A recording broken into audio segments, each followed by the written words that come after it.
अस्सलामुअलैकुम, welcome to my channel code with Abdullah. और आज हम जावास्क्रिप्ट के अंदर query selector and query selector all के बारे में पढ़ने वाले हैं और इन दो मेथड्स का हम यूज करके किस तरह से अपने किसी भी एलिमेंट को टारगेट कर सकते हैं। अब यहाँ पे देखेंगे, पिछली वीडियो में हमने तीन मेन मेथड्स पढ़े थे किसी भी एलिमेंट को टारगेट करने के लिए, that is document dot get element by ID. अगर किसी भी एलिमेंट को आईडी से टारगेट करना है तो आप ये मेथड इस्तेमाल करेंगे। अगर किसी भी एलिमेंट को क्लास नेम से टारगेट करना है तो document dot get element by class name है, ठीक है। और अगर किसी भी एलिमेंट को टैग नेम से टारगेट करना है तो document dot get element by tag name, ठीक है। अब आपकी जाहिर बात है HTML का डॉक्यूमेंट है, उसमें आप आईडीज भी यूज करते हैं, क्लासेस भी यूज करते हैं और टैग्स तो डेफिनेटली होते हैं। तो आप क्यों ना इन तीन मेथड्स को जो है कोई ऐसा एक मेथड हो जिसमें सिर्फ मैं एक मेथड यूज करूं और उसके अंदर आईडी भी पुट कर सकूं और मैं उसके अंदर क्लासेस भी यूज कर सकूं। बार बार मुझे document dot get element by ID, document dot get element by class name या document dot get element by tag name ये सब ना करना पड़े। तो सिंपली उसका सॉल्यूशन ये है कि ये जो दो मेथड है document dot query selector and then यहाँ पर आप CSS सिलेक्टर लिखते हो। अब CSS सिलेक्टर यहाँ पे क्यों लिखा गया है, यहाँ पे इसलिए लिखा गया है क्योंकि अगर आपने CSS पढ़ी है तो किसी भी एलिमेंट को अगर स्टाइल करना है CSS की मदद से तो आप अगर क्लास नेम है तो जाहिर बात है डॉट लगाएंगे और उस क्लास का नाम देंगे, और अगर आईडी है तो आप हैश लगाएंगे, ठीक है, और फिर उस आईडी का नाम देंगे। तो आई होप आपको समझ आ गया होगा, ठीक है।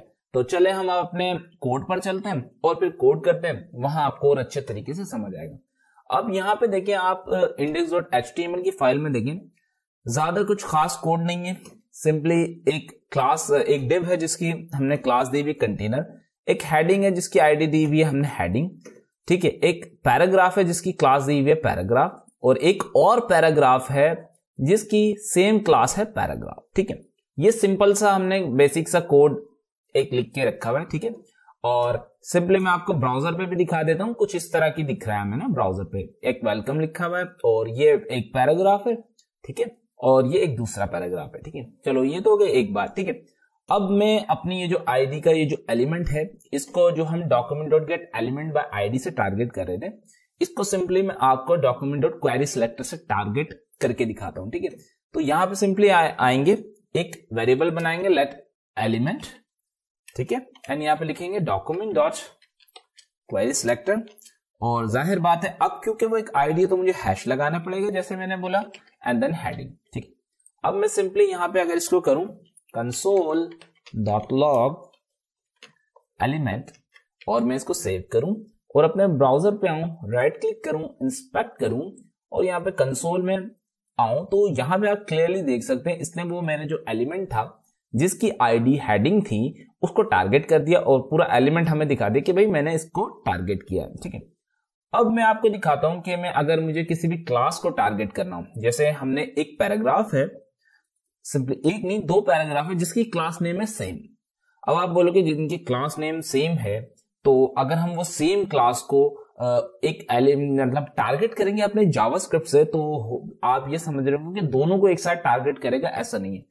वो क्या करेगा मैं आपको दिखाता हूं। सिंपली मैं यहाँ पे क्या करूंगा, सिंपली अगर मुझे पैराग्राफ को टारगेट तो मैं लिखूंगा डॉट जो मैंने क्लास दी है पैराग्राफ, ठीक है, उसको मैं टारगेट करूंगा और मैं आपको कंसोल पे लेकर चलूंगा, वहां आप देखिएगा, ठीक है। तो ये पूरा एक पैराग्राफ जो है मैं इसको रिफ्रेश करता हूं, ठीक है, एक मिनट, तो थोड़ा सा रिफ्रेश करने पे ना ये अगर मैं आपको दिखाऊंगा कि इसने पैराग्राफ को टारगेट तो कर लिया, और यहां पर अगर मैं आप इसको इसकी वैल्यू में आपको दिखा सकूं कि पैराग्राफ के अंदर एक्चुअल में है क्या, तो यहां पे देखें इसकी जो इनर HTML है वो कुछ इस तरह से, ये अगर मैं आपको थोड़ा सा ये करके दिखाऊं तो यहां पे देखिए इसकी इनर HTML जो कि हमारा पहला जो एलिमेंट है जिसके अंदर हमारे पास जो, अगर आप यहाँ पे मैं आपको समझा देता हूँ, सिंपली इसको छोड़ें, यहाँ पर है देखिए एक पैराग्राफ है जिसमें 5 वर्ड्स है, एक पैराग्राफ है जो कि 5 वर्ड्स से अबव का है, ठीक है। और अगर मैं आपको यहां पर दिखाऊं तो ये वो पैराग्राफ है जिसका जो टेक्स्ट है या इनर HTML है जिसकी वो 5 वर्ड से ज्यादा एक्सटेंड कर चुकी है।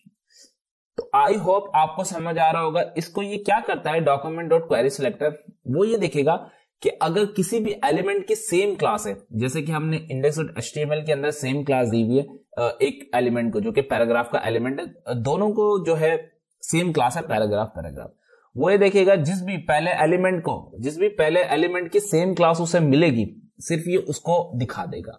ठीक है, यही चीज तो उसने की। इसको पहले ये वाला एलिमेंट मिला, ये दूसरे को इसने चेक ही नहीं किया, इस वाले पैराग्राफ को उसने चेक ही नहीं किया। सिंपली आपके कंसोल पे ये क्या कर रहा है, उसी वो जो लेंथी पैराग्राफ था पहले उसको वो मिल गया तो उसने वही शो कर दिया, आगे की तरफ उसने पुट नहीं किया। अब इसके बरक्स अगर मैं यहाँ पे लिखूं document.querySelector.all, अब देखना है ये क्या करेगा। सिंपली ये मैंने लिखा, अब मैं अपने कंसोल पर आऊंगा। अब यहाँ पे देखिए, अब ये क्या कर रहा है, ये नोड लिस्ट बना के आपको पेश कर रहा है। ठीक है, नोड लिस्ट बना के ये क्या पेश करे, बोल रहा है भाई 2 पैराग्राफ है, 2 एलिमेंट ऐसे हैं जिनकी क्लास सेम है। ठीक है, मैंने दोनों को तो टारगेट कर लिया। अब आप ये बताओ कि आप किस एलिमेंट के जो पैराग्राफ है, जिसकी क्लास पैराग्राफ है, उसको टारगेट करना चाहते हैं। अब मान लो उसने यहाँ पे नोड लिस्ट तो प्रोवाइड कर दी, अब आपने बोला भाई मुझे तो दूसरे वाले पैराग्राफ को टारगेट करना है, पहले वाले को नहीं करना। तो यहाँ पे देखो इन्होंने क्या किया हुआ है, एक इंडेक्स शो किया हुआ है कि अगर आपने पहले वाले को टारगेट करना है तो 0, और अगर दूसरे वाले को टारगेट करना है तो उसकी है क्या नाम है 1, उसका इंडेक्स क्या है 1। तो अगर आपने एरे पढ़े, मेरी पिछली वीडियो देखी तो आपको अच्छे तरीके से समझ आएगा। तो सिंपली करना है, आपने यहाँ पे स्क्वायर ब्रैकेट्स एरे है और यहाँ पर इतना 1, तो मैं ये सेव कर दूंगा।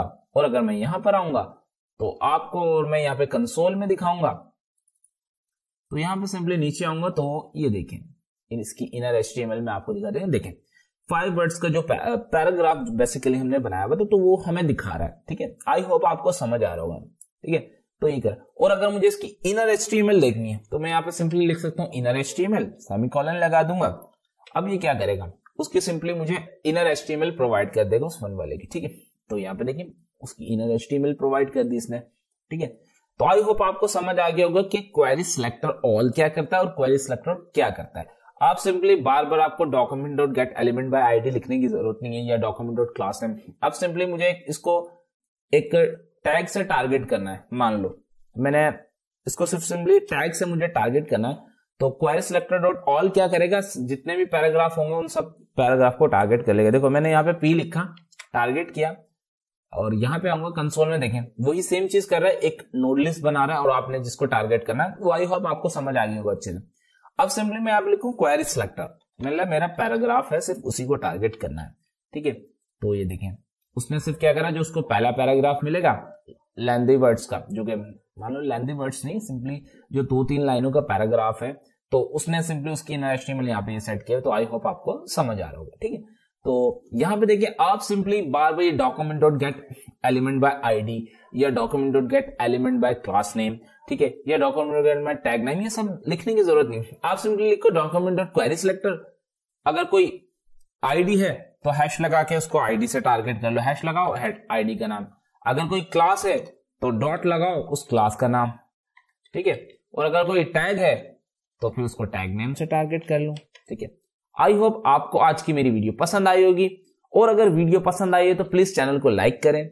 सही है, और चैनल को सब्सक्राइब करें, वीडियो को लाइक करें, शेयर करें, कमेंट करें। मिलते हैं अगली वीडियो में, तब तक के लिए अल्लाह हाफिज।